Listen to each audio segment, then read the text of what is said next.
This is Majesty Sussex Report, Mindful Meditation Series. I'm Antonio, and welcome to this session designed to enhance your communication skills and foster deeper connections with others. In today's fast-paced world, effective communication is more important than ever, not just for professional success, but for nurturing personal relationships as well. Mindfulness can be a powerful tool in improving our ability to communicate thoughtfully and listen deeply. Let's embark on a journey to refine our communication skills through mindfulness. Before we begin, let's understand why mindfulness is crucial in communication. Mindfulness, the practice of being present and fully engaged with whatever we are doing at that precise moment, can transform the way we communicate. It helps us become more aware of our thoughts, feelings, and reactions, allowing us to respond more thoughtfully rather than react impulsively. A renowned Zen master once said, "The most precious gift we can offer anyone is our attention." When mindfulness is applied to communication, it cultivates a space of openness and empathy and understanding, laying the foundation for stronger and more mindful connections. So let's begin. Begin by finding a comfortable seated position. Once you are comfortable, and this could be on a chair, on the ground, you can lie on your sofa or in bed. Close your eyes or lower your gaze and take a deep breath. And breathe out. Now, one of the things that I learned today is try and see if you can take that deep breath from your stomach. It's like put your hands, one hand on your stomach and the other hand on your heart. So just stick your belly out a little bit and now breathe in deeply. Breathe out. So instead of the chest doing all that work, see if you can do it a little bit from your belly area. There's a name to it that skips my mind right now, but I'll try and find that for you. So as we breathe in, feel your body becoming more relaxed. As you breathe in and out.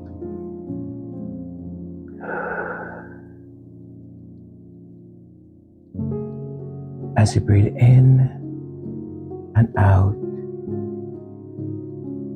breathe out the tension,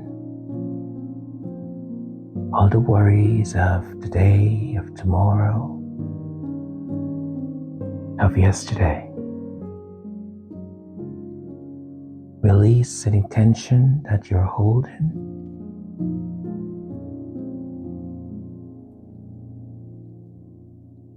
Let's ground ourselves in the present, in the now.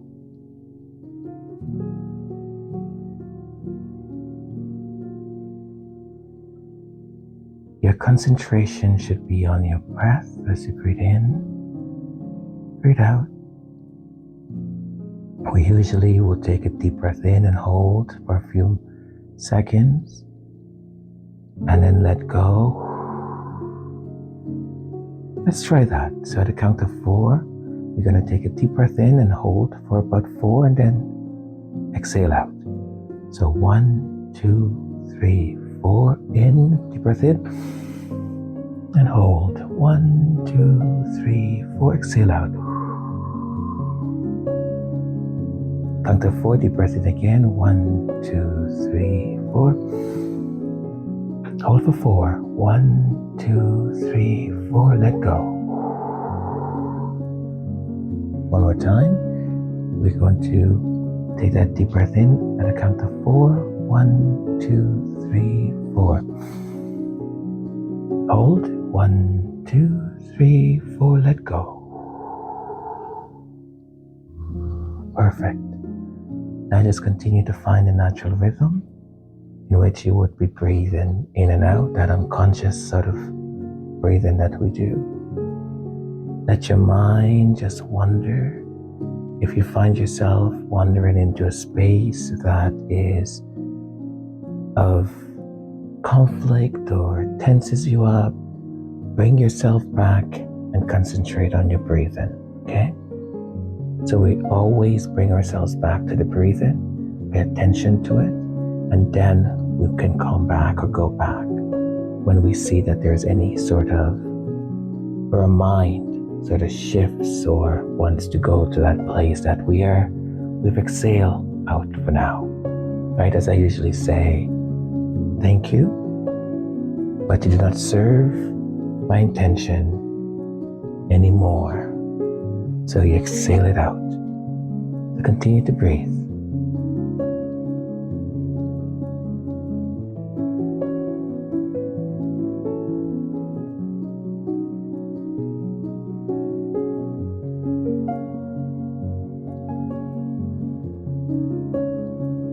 Wonderful. Continue to breathe as you let your mind wander. As your mind wanders, find a place that is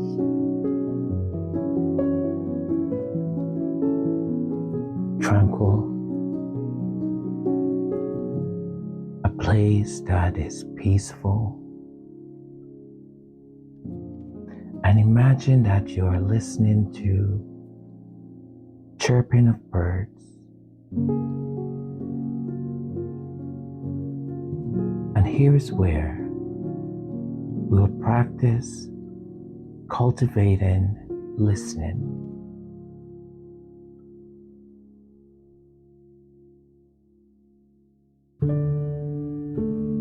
Mindful listening is about being fully present with the speaker,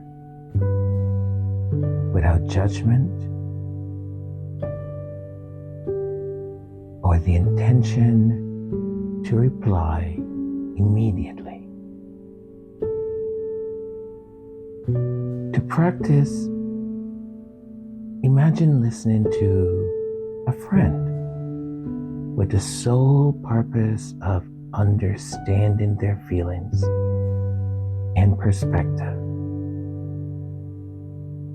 Each time your mind wanders, gently bring your attention back to the act of listening.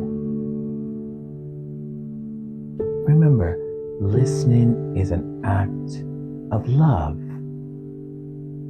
And when we're speaking, we want to be heard.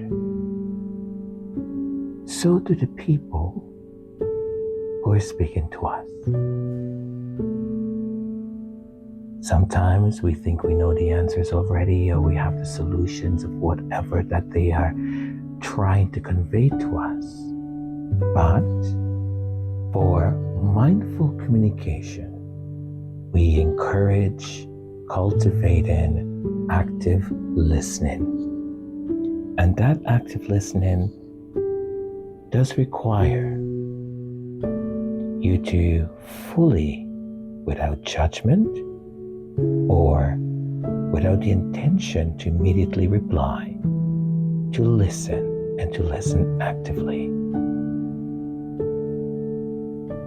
Now remember, we are in that place of tranquility and peace as you continue to breathe in and exhale out. Breathe in and exhale out. Almost imagine yourself with a headset on and you're listening with full attention. Your eyes are closed and you can hear the voice of the person, and you're fully engaged in what they're saying. You're not looking for the answers to respond. You're not already coming up with solutions. You're fully attentive, you're present, and you are listening. Continue to breathe in and out. Wonderful. Deep breaths in. Exhale out. Wonderful.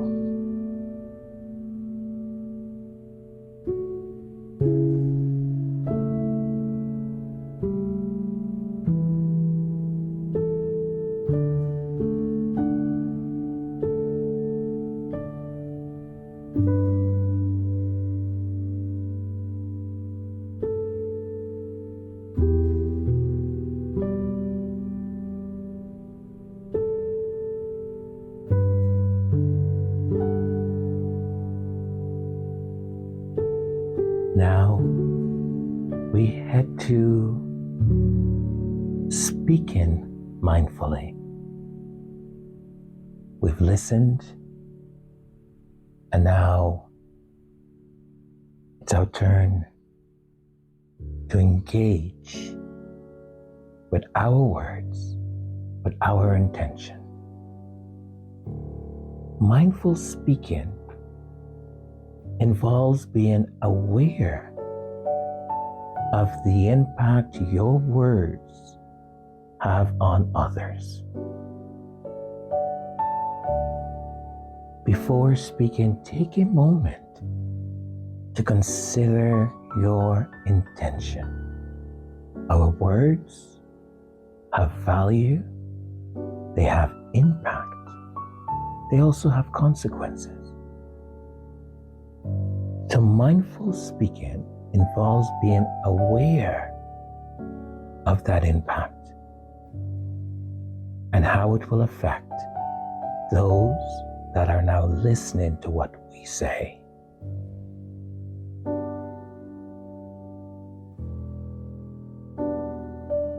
It is to share connection.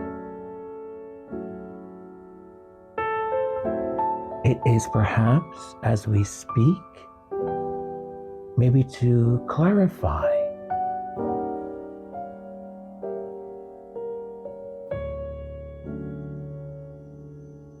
Speak truthfully and kindly, ensuring your words contribute positively to the conversation.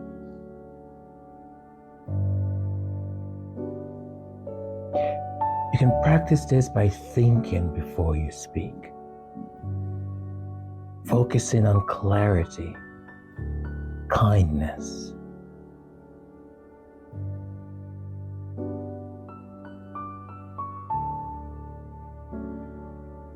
and necessity.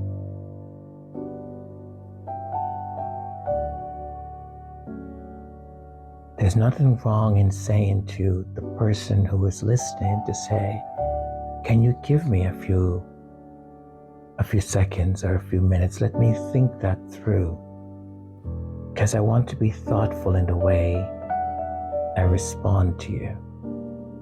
I care that much about you.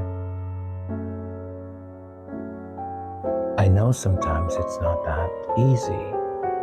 Sometimes when the other may come in agitation, in anger, in fury, with accusations. Now remember what Maya Angelou said, there must be a part of you that remains in some way clear.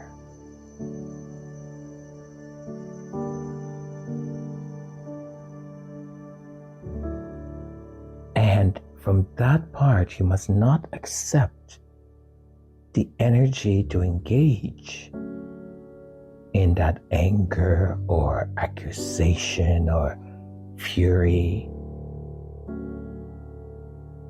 You must uphold your standards.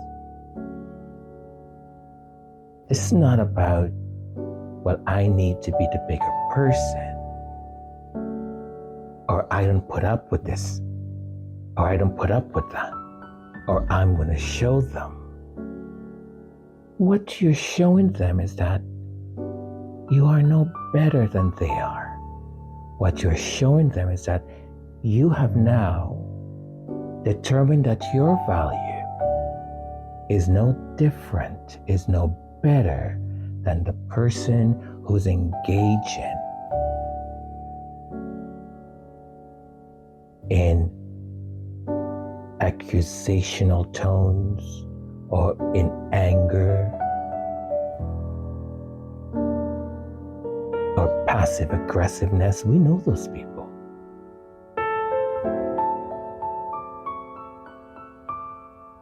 In some places they call it getting hooked, right? It's that fish hook. You're getting hooked. And that's all they want. They want you to get hooked. So you take 2 steps back. In your place, in your authority, in your certainty, in your power. Because you're exercising your power, your authority. When you say, hang on a minute, I heard what you said, and I want to respond to you mindfully. So give me a minute. Let me think. The impact of your words matters. Think about what you're about to share with the other person or persons. How are you connecting? Are you providing clarity? Speak the truth, but speak it kindly. Ensure that your words are contributing to positivity within that conversation. I hear what you've said.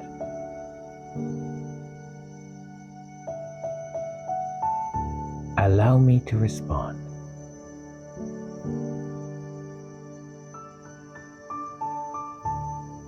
And you say, I did not see things that way. Perhaps. Or I am not sure what brought you to this conclusion, because my intentions were. I hear how you felt. That was not my intention to make you feel that way, and I'm sorry for that. But here's why I reacted the way I did.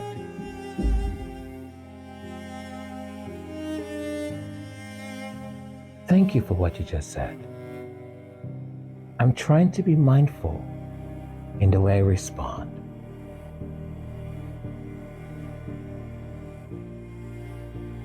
Because I give value to what you say. I appreciate what you just said. Thank you for letting me know. Do you know how unbalancing it is when someone comes to us with that attitude or that behavior of anger and accusatory and ready for a fight? When you don't engage and you say, thank you for letting me know that's how you feel. Give me a few minutes, let me think what to say to you, because I care how I respond back to you.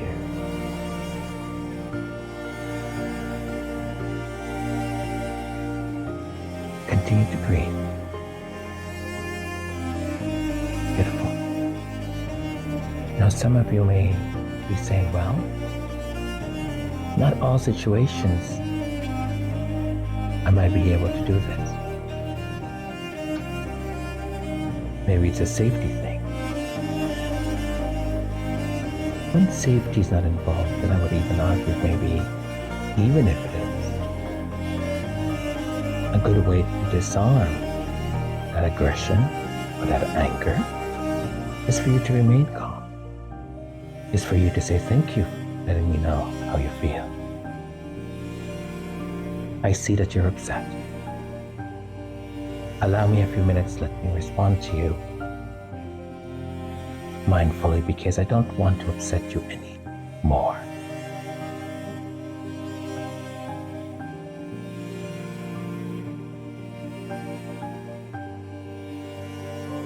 Look, it's absolutely natural to have emotional reactions during conversations.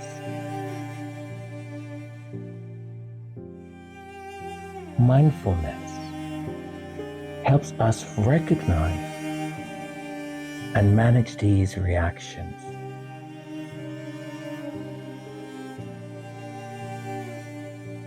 When you notice a strong emotion arising, pause and take a deep breath. Do you know that breathing is the only thing we as humans can do that is voluntary and involuntary?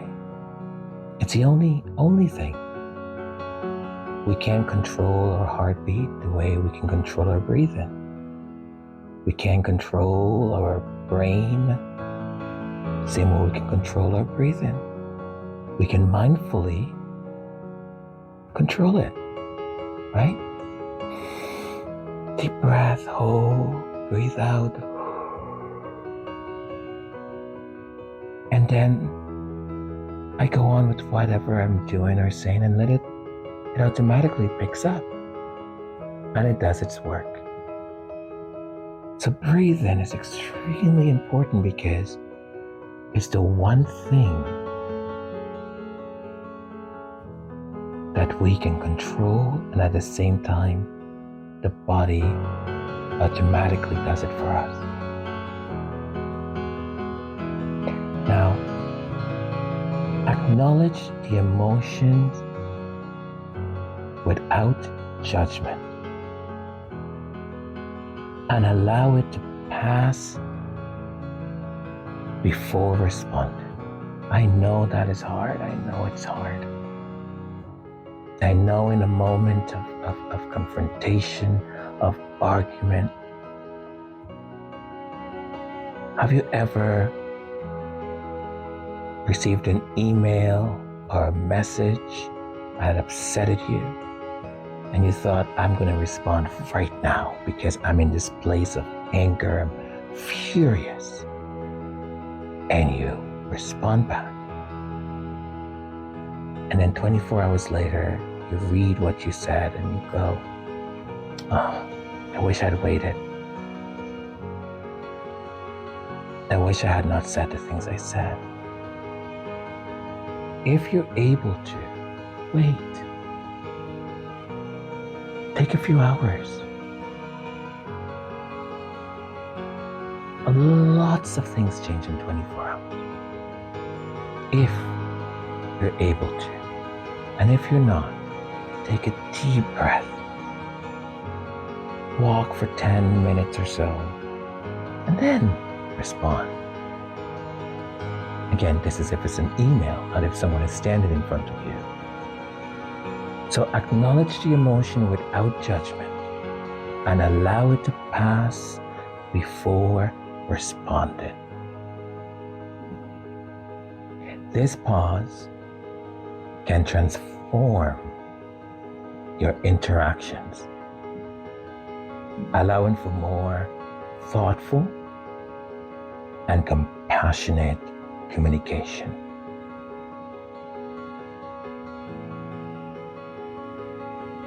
Let's not forget where we are. We're in a place of peace, in your place of quiet, your place of reflection. Concentrate on your breathing.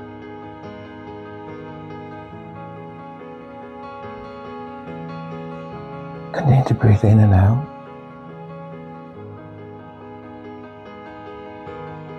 You should be feeling very relaxed.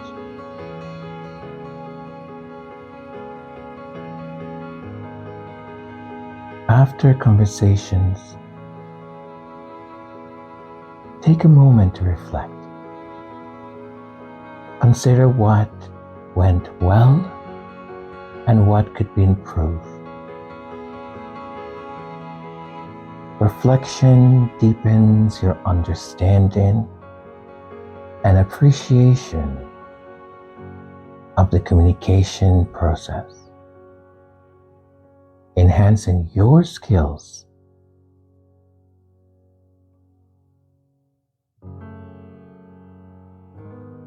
maintaining your power, your boundaries.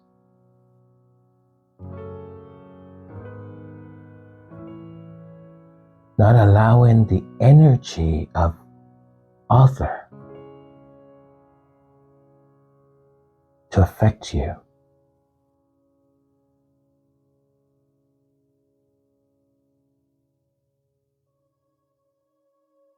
I often, as I lay in bed, I go through my day from the very beginning, the people I've met, the conversations I've had. In many of them, I will think about how that conversation could have been improved. And in others, I think, I loved how that conversation went. That was beautiful.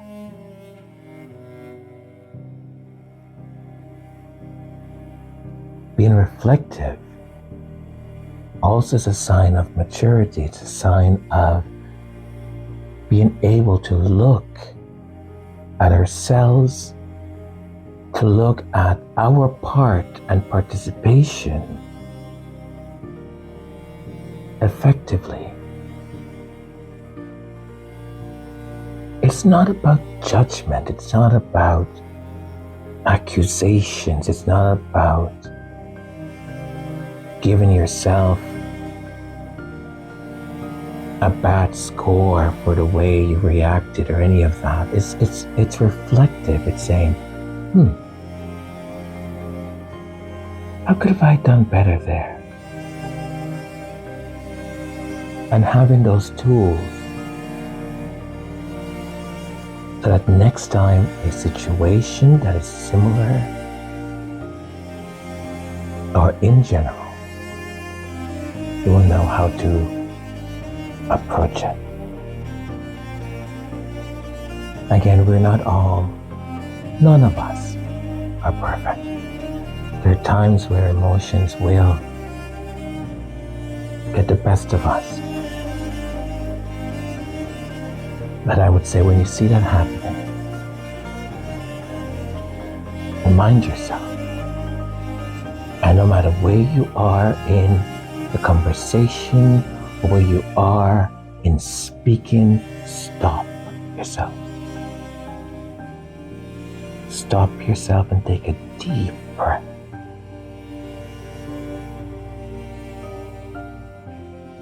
And you do it again.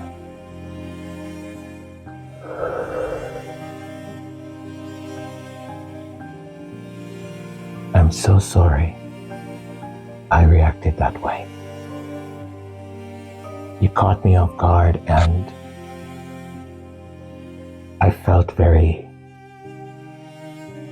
cornered or accused. Allow me to clarify. And by the way, thank you. It's not easy. I know it's not easy. But on our journey of improvement, on our journey of being our better selves, on our journey of maintaining our power in centering ourselves, the way we react to others will say a lot about us.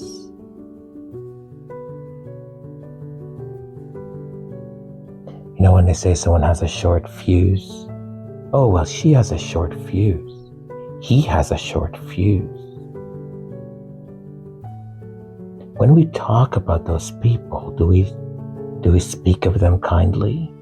Do we speak of them with grace? In many ways, they have no power. They've given away their power. And we all know it. Oh, you just press my buttons, to press my buttons. Well, how sad.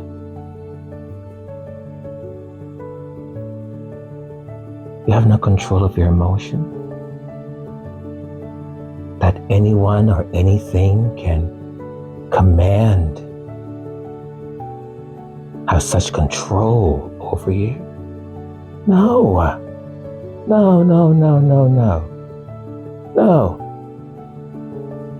You center yourself in your power.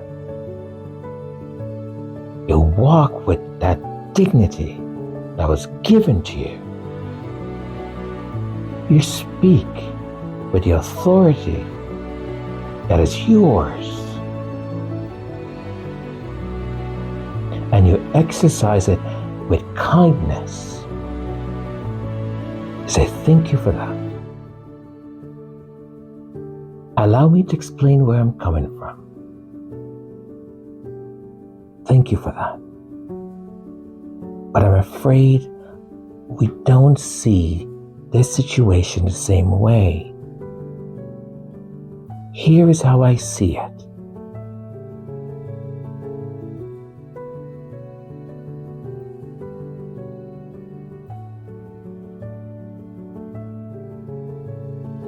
Maintain your power in the way you communicate.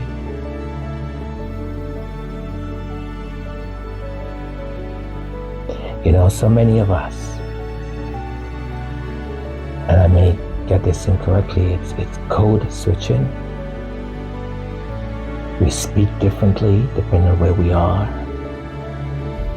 with the people that we are with. When I'm at home with my parents, I speak very differently than when I'm at work, even when I'm with friends.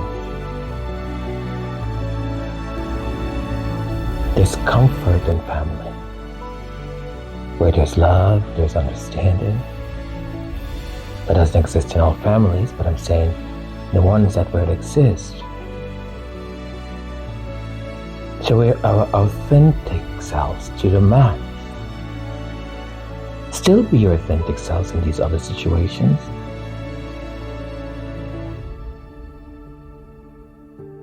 But in order to be understood, in order to maintain your power, the way you communicate in different spaces,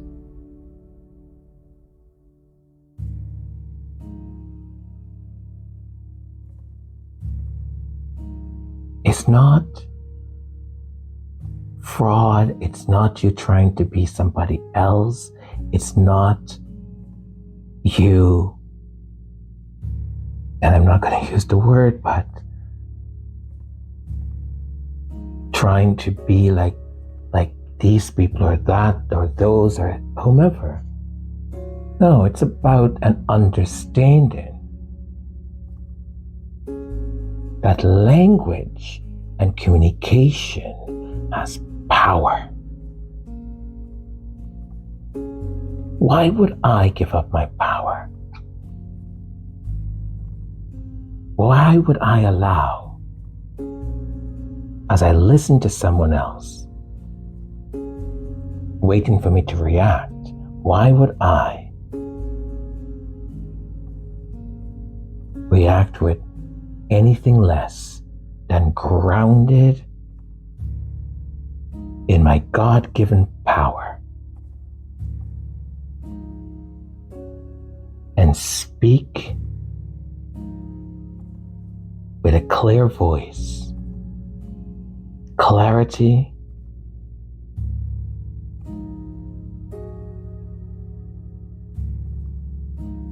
and taking a minute to respond within that power.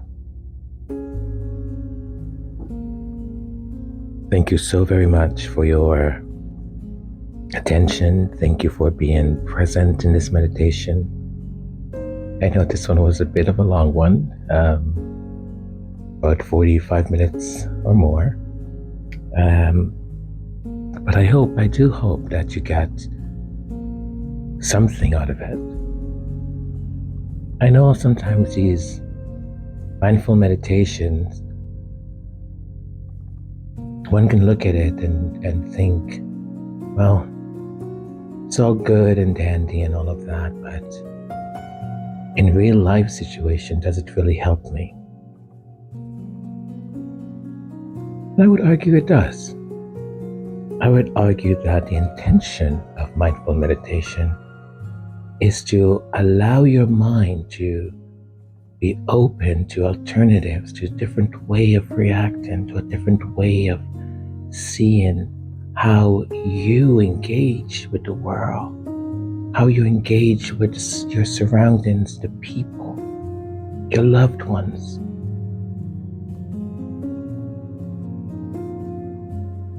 We've spoken before about anxiety and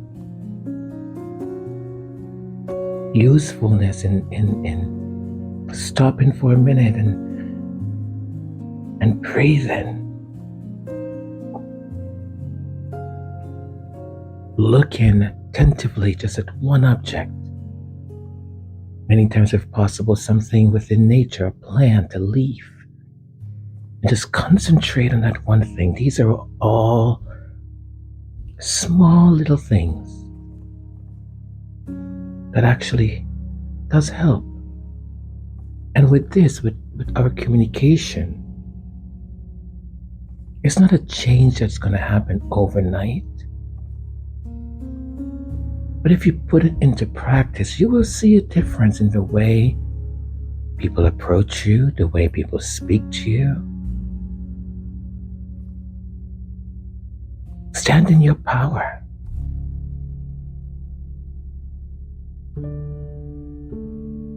So beautiful. Thank you so very much.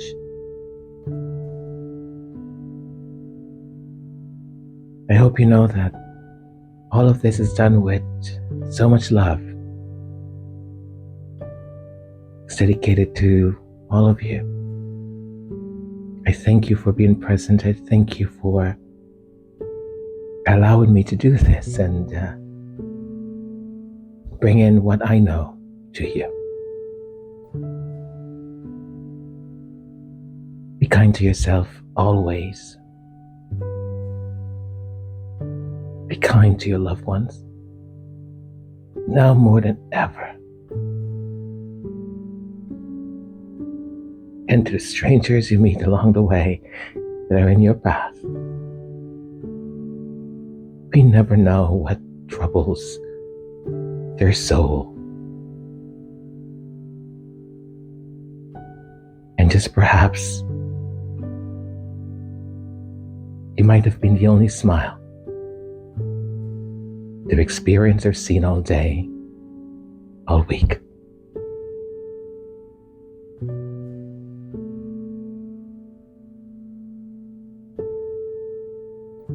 Thank you.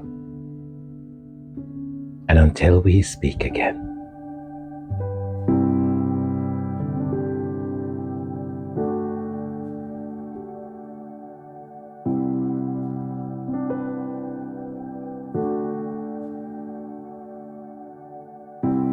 tongue-tied, paralyzed, words stuck in your throat.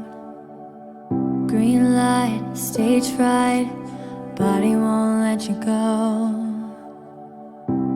Oh, oh, oh, and I already know. Oh, oh, you could say it all, you could say it all in the silence. You could say it all, you could say it when you can't speak. You could say it all, even if you don't realize it. You could say it all, you could say it all to me, and I already know. Oh, oh, and I won't let you go. Oh, you can't shout, strike out, just wanna be heard. They don't ask, speak fast, and you wish they'd listen first. Oh, oh, oh, and I already know. Oh, oh, oh, 'cause you could say it all, you could say it all in the silence. You could say it all, you could say it when you can't speak. You could say it all, even if you don't realize it. You could say it all, you could say it all to me, and I already know. Oh, and I won't let you go. Oh,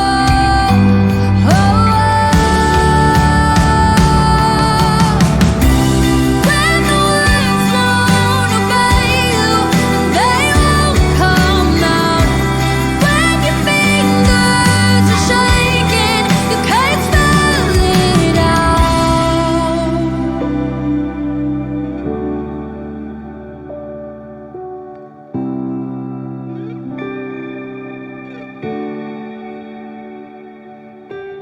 You could say it all, you could say it all in the silence.